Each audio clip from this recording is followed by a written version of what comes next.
Selamat berjumpa kembali Bapak Ibu, Saudara-saudari umat beriman terkasih dalam Tuhan. Salam sehat, berlimpah berkat. Hari Rabu tanggal 18 Desember 2024, saya Romagus CSSR mengajak saudara-saudari merenungkan kutipan Injil Matius bab 1 ayat 18 sampai 24. Kita mendengarkan sabda Tuhan.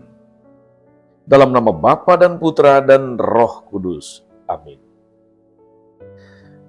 Kelahiran Yesus Kristus adalah seperti berikut. Pada waktu Maria ibunya bertunangan dengan Yusuf sebelum mereka hidup sebagai suami istri, ia didapati mengandung dari Roh Kudus.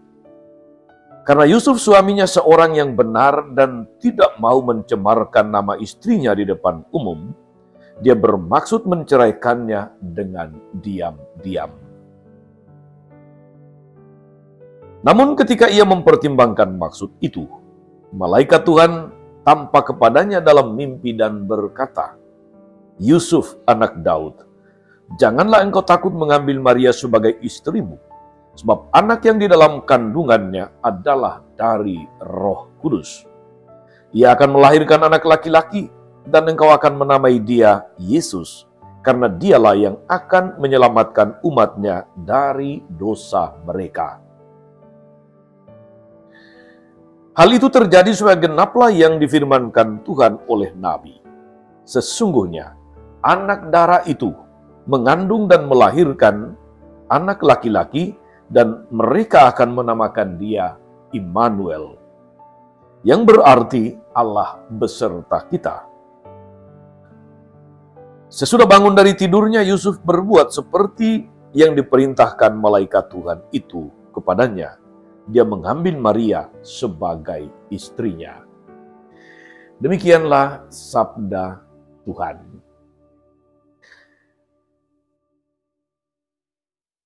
Bapak, Ibu, Saudara-saudari umat beriman terkasih dalam Tuhan.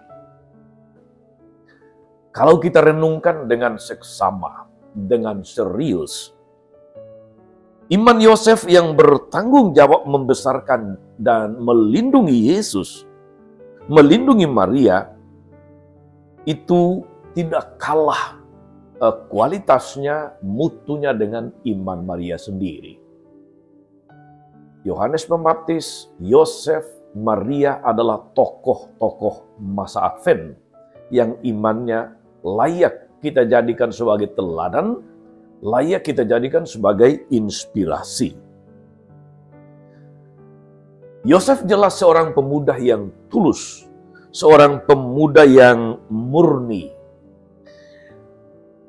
Sebagai pria, dia tidak bisa mengerti mengapa Maria mengandung, mengapa Maria hamil sebelum mereka bersatu sebagai suami istri.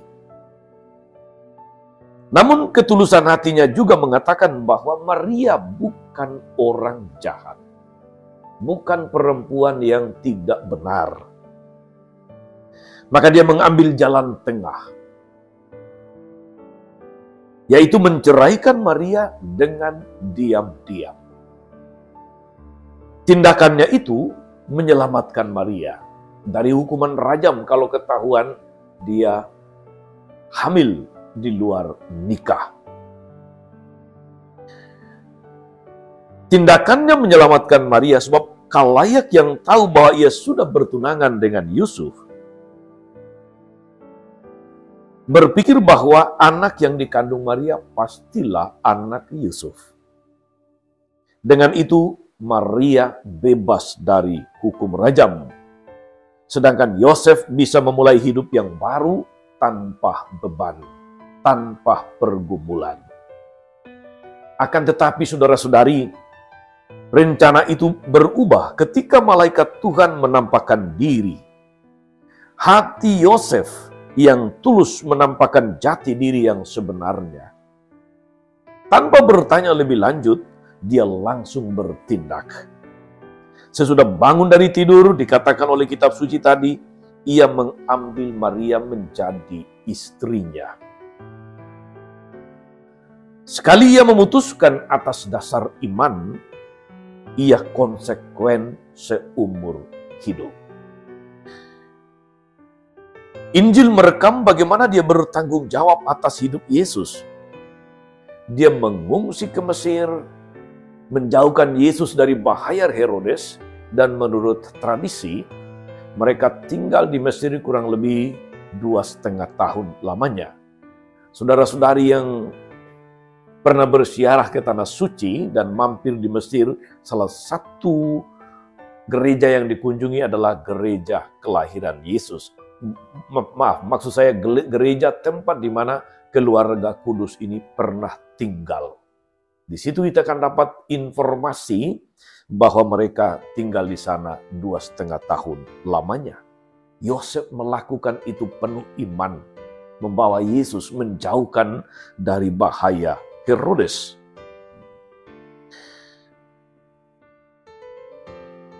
Yosef juga, saudara-saudari, ketika Yesus berusia 12 tahun dan menghilang, dia bersama dengan Maria dengan sabar mencari Yesus dan menemukan dia di bait Allah. Segala sesuatu dilakukan Yosef tanpa berbicara, tanpa kata-kata. Dia melakukannya di dalam hening.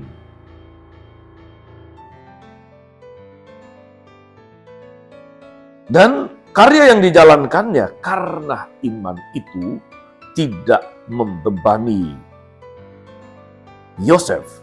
Sebab iman menjadi dasar dari pertimbangan dan keputusan-keputusan Yosef. Yosef pun memerankan peranan kunci di dalam sejarah keselamatan. Saudara-saudari umat beriman terkasih dalam Tuhan, iman mendasari keputusan. Apakah pola pemikiran ini bisa juga menjadi milik kita bahwa iman mendasari keputusan-keputusan kita? Saya mengenal, saudara-saudari, ada satu keluarga, sepasang suami istri yang sangat rukun dan damai hidupnya. Saya tidak pernah menduga bahwa perjalanan mereka untuk menjadi suami dan istri itu adalah perjalanan yang tidak mudah.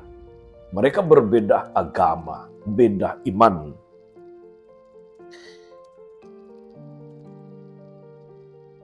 Ketika akan menikahi pacarnya, sang pemuda meminta supaya pacarnya itu mau ikut agama dia. Akan tetapi justru di sini yang mengejutkan. Sang pacar justru menolak. Dan pacarnya mengatakan, lebih baik saya kehilangan kamu daripada saya kehilangan iman saya. Luar biasa sikap iman dari pacarnya yang beragama Katolik ini. Ketegasan sang pacar justru membuat dia terkejut dan goncang juga. Karena biasanya si wanita takut ditinggalkan. Tetapi yang satu ini berbeda. Dia rela kehilangan pacar tanpa harus kehilangan iman. Dan sesudah mempelajarinya secara diam-diam, dia, laki-laki itu kemudian memutuskan mengikuti istrinya menjadi Katolik. Tentu saja keputusannya itu menghebohkan, tetapi keputusan yang sudah diambilnya dengan konsekuen dijalankannya. Ia hidup sebagai seorang Kristiani yang sejati. Iman mendasari semua keputusan. Iman mendasari segala macam pergumulan. Semoga saudara-saudari kita pun diinspirasi oleh sikap iman Santo Yosef yang berani mengambil keputusan dalam konsekuensi iman yang luar biasa. Mengikuti apa yang diimani tanpa banyak berkata-kata.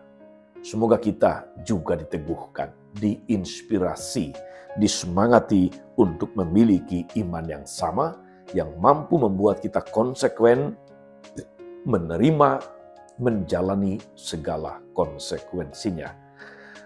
Tuhan Yesus memberkati kita semua. Amin.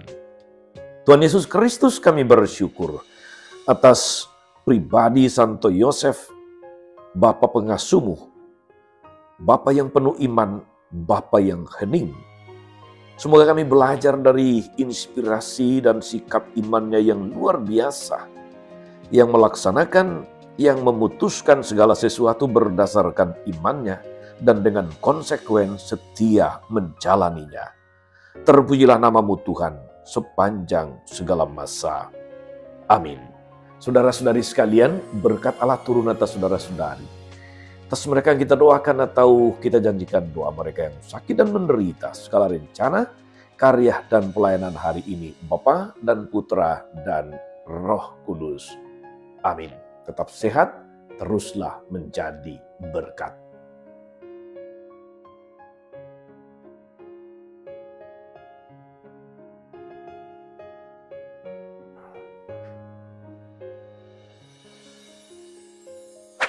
Jangan lupa like, subscribe, nyalakan lonceng notifikasinya.